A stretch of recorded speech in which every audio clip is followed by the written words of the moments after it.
Hello everyone, my name is Eostrix, and today I'm introducing my commander deck, Draw Your Claws. Draw Your Claws is held by none other than Jolrael Mwonvuli Recluse.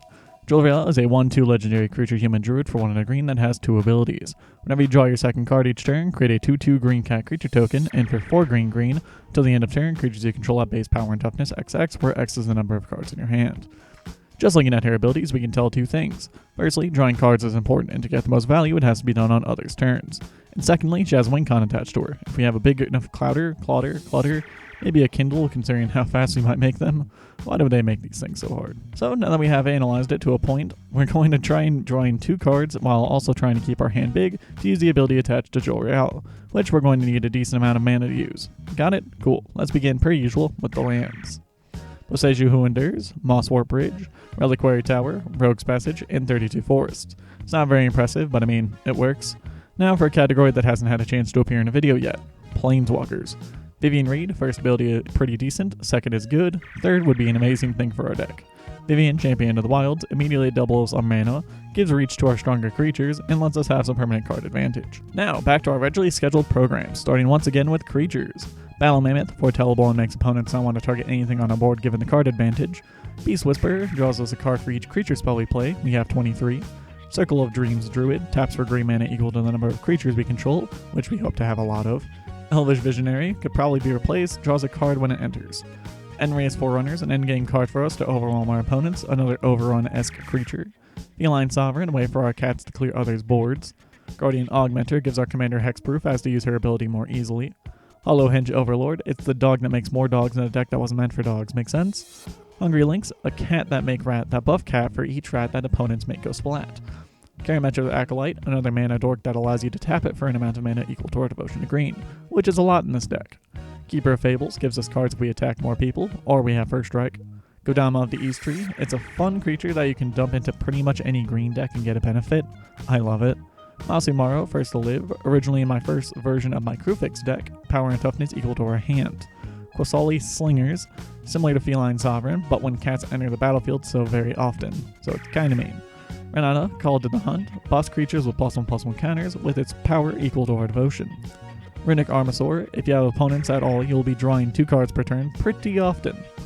Sirith, the Viper's Fang, with the amount of vigilance in this deck, in addition to wanting to have our tokens kill things, Death Touch works as a hexproof. Soul of the Harvest, a creature from a friend long ago, draws us a card when a non-token creature enters the battlefield. Temur Sabertooth bounces a permanent for 2 mana and gives Temur indestructible. It allows for recasts. Tendershoot Dryad, if you want to make really ugly looking cats that you don't know how they work, this is the way.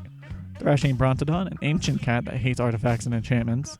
Topiary Stomper, a plant cat shaped like a dinosaur that finds its land. And Yeva, Nature's Herald, a way to flash in cards to surprise our opponents and draw on their turn. If you're new here, which you probably are, I love this card type. Enchantments. Ayula's Influence, cats and bears have the same size, so bears are cats now. Beastmaster Ascension gives our creatures +5/+5 if we attack with at least 7 creatures. Cartouche of Strength, it's a way to have creatures fight while also giving a small buff and trample. Colossal Majesty, may get replaced, draws a card if we have a creature with power 4 or greater on our upkeep. Druid Class, ramp help and minor life gain. Elemental Bond, the true coup de grace of this deck. Enchantress's Presence, we have a lot of enchantments, therefore a lot of draw. Evolutionary Leap, sacrifice a token to search for a creature card to put into our hand. Guy's Anthem, buffs all of our creatures by 1. Greater Good may get replaced, and with a hopefully buff team of cats to sack, we should be able to filter out any bad cards in our hands with new ones. Seasons of Growth gives us scry opportunities constantly and draws us a card when we target our own creatures. Shaper's Sanctuary, Battle Mammoth but a 1-cost enchantment. Sylvan Anthem gives our creatures +1/+1 and gives us more scrying opportunities. Unnatural Growth, kinda broken, doubles our creature's power at the beginning of each combat till end of turn. And Zendikar Resurgent, doubles our mana production and draws us cards when creatures are cast. Now for our colorless enchantments, Artifacts. Bag of Holding, a way to salvage cards from Greater Good, it's a card filter. Decanter of Endless Water, Thought Vessel but cheaper price, 1 higher CMC, no max hand size, and any color mana. Helm of the Host, we wanted to produce cats, so why don't we just make even more? Nyx Lotus, sticking with our devotion theme, we have more mana. Runus' Monument reduces the cost of our creatures by 1 and buffs a creature by 2 on each creature cast. And Venser's Journal, no max hand size and gains life on upkeep equal to our hand size.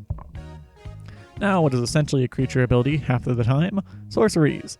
Shatterstorm, you could make 1, you could make 5, I just wanted to use this card somewhere because I opened it. Explosive Vegetation, ramp. Azori's Predation, a fun board wipe that can leave us with a decent sized creature. Howl of the Night Pack, another dog producer, but they are the size of cats, so therefore they are cats. Hunter's Prowess, our plans for big creatures, allows us to draw more cards by making them smash phase to draw that many cards.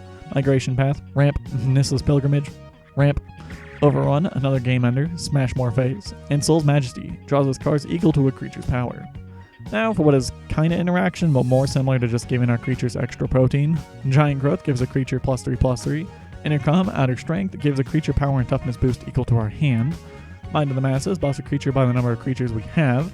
Pax Favor buffs a creature through other creatures. Ram Through, have a creature fight a creature and then deal excess damage to the owner. Return of the Wild Speaker, buffs our draws, decently flexible. Second Harvest, doubles our tokens at any time, it's a fun surprise. And Snakeskin Veil, protect an important creature and buff it by 1. For its overall power level, I would say it's a 8 out of 10.